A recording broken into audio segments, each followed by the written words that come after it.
distressing furniture. Wait, what does that mean? Well, according to dictionary.com, to distress furniture is to give it simulated marks of age and wear. I guess in other words, it means we're going to fake it to make it look older than it is. Stick around, because that's exactly what I'm going to do to this little side table coming right up.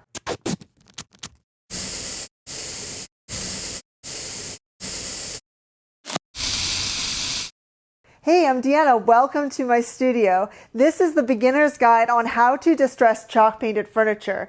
If you'd like to see how I got this piece to this point, go ahead and check out my video, The Beginner's Guide to Chalk Painting and Chalk Paint Wax. I'll leave the link in the description below. Distressing is a common technique for chalk painted furniture, but it can also be done on other types of paint. I'll answer some frequently asked questions as I go along and give you all of my tips and tricks, so make sure you watch the very end of the video. In this tutorial, I'll cover the two main types of distressing. Dry distressing, which is with sandpaper, and wet distressing, which is done with water and a sponge. So let's dive into it. I'm going to start with dry distressing with sandpaper, and a little later we'll get to wet distressing, and I'll tell you the difference between those two as we go. You can use a sanding sponge, which is literally sandpaper on a sponge, some regular sandpaper, or if you prefer, it's easier to hold, you can wrap your sandpaper onto a sanding block. To start off, think about how your piece might have naturally worn over time. Anything that's raised, so the edges of the drawers, these parts in the legs that stick out, take your medium grit sandpaper and just start to rub it along the edge of the furniture. Try not to think about it too much, just let your sandpaper do the work. I like to start with just a little. You can always come back and sand away more later on. Honestly, it's easier to do just a little bit of sanding and then add more as you go than to have to come back and add more paint and more wax in the areas where you might have taken off too much.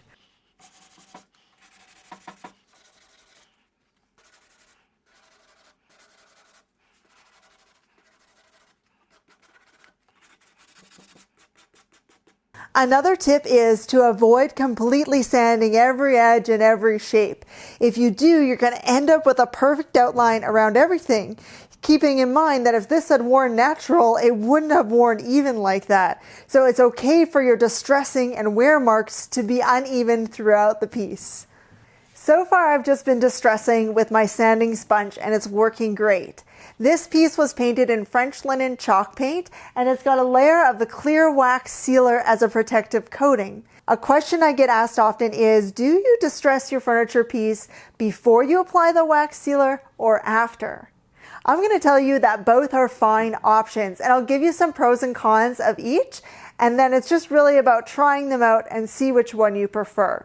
So far today, what I've been doing is sanding over top of wax and chalk paint. I like this option because it's a little harder to wear through, which means I'm less likely going to take off big patches and then have to come back and do touch-ups.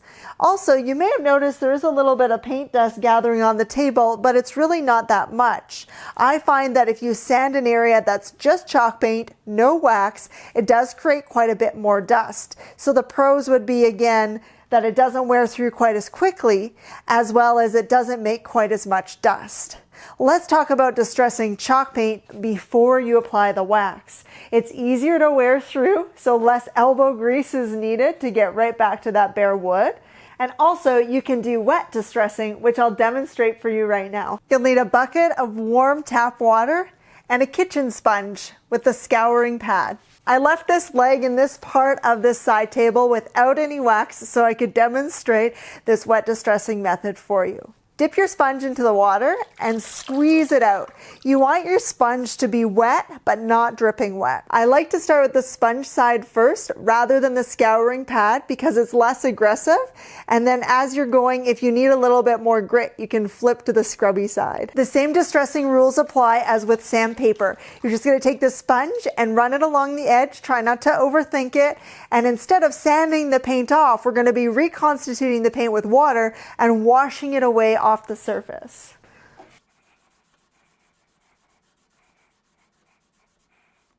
And you can see here it's already starting to wear away. As your sponge starts to get paint built up on the surface, just dip it back into your bucket of water, squeeze it out to rinse it off, and then keep going. If you find that the sponge side is a little too gentle, go ahead and flip to the scrubby side. And that'll wear the paint away a little bit quicker.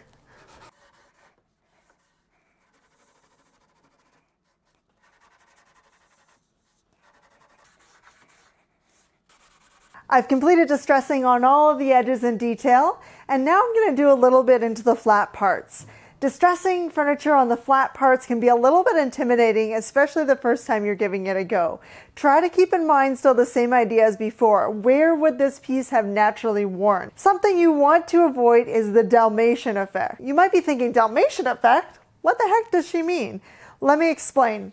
You're right up close to the furniture piece and you've got your sandpaper and you wear a little bit here and a little bit here and a little bit here, and you're having so much fun because it is fun, but then you step back and you've got spots all over the surface and it looks like a Dalmatian. So try to keep in mind, how would this piece naturally wear? You can think to yourself, how was this piece used? Like the handle, for example, where your nails continually hit every time you open up the pull. So I'm going to take that off and I'll wear a little bit there. Or even the top, the surface, about things being dragged across the surface, or maybe the fronts of the drawers. Keeping in mind, things are going to wear unevenly, so strategically place a couple of wear marks on the flat surface.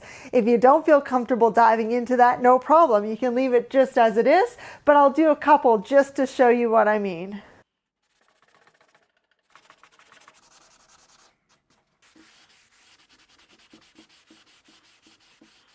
Once you're finished distressing, there's just a couple more steps to finish off the piece. You can vacuum up your dust, be careful not to scratch the surface, or if you're worried about scratching the surface with a vacuum nozzle, you can just use a big soft brush or a towel and just dust it off. See right here where the color is lighter? That's because I've worn away my wax sealer. Now you could leave that like that. It's kind of a decorative piece. It doesn't get a lot of wear and it does look cool. It just adds another layer of interest to add to that distressed look. But if you wanted to fix that up and to even it out, it's really easy to do with the clear wax. So let me give you a quick look at how that's done. My beginner's guide to chalk paint and chalk paint wax will explain this in a little bit more detail, but I've got the clear wax here. I'm going to take some on my brush, rub it into the surface, and then take a lint-free cloth and just wipe back the excess. And you can see that right away, it's evened out that lighter halo. The wax is now fully sealing the paint. And it just really freshens up the look. I want to touch on quickly a couple of other scenarios, tips to give you from my experience. If you're planning on using a colored wax, there's black, brown, and white, I would always do that after I've done my distressing. It's not nearly as easy to do a spot touch-up like that with a colored wax, so you might do clear wax, distress your piece, and then come back and finish with your color wax to age an antique.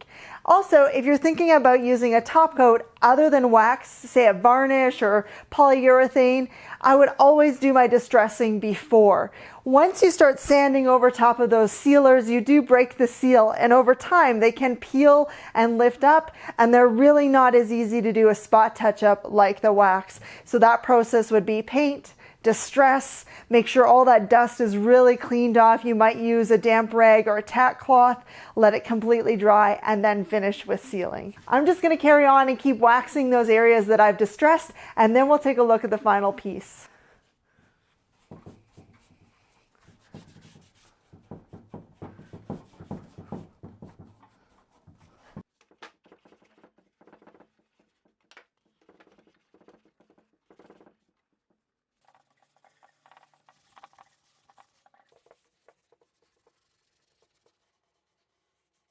Let's take a closer look at the finished piece. I would consider this to be a fairly lightly distressed piece. There's just a few spots here and there irregularly placed along the surface to add a bit of a worn look. This piece of furniture had some chips and scrapes in it, so it really just lends itself to the look without trying to make a perfect finish on something that isn't perfect to begin with. If you have any questions about the processes I demonstrated in this video, leave your questions in the comments below. And if you'd like to learn more DIY tips and techniques, remember to subscribe to my channel. Also to click that little notification bell, because that's how you'll be alerted every time I upload a new video. Thanks so much for watching. See you back here next time.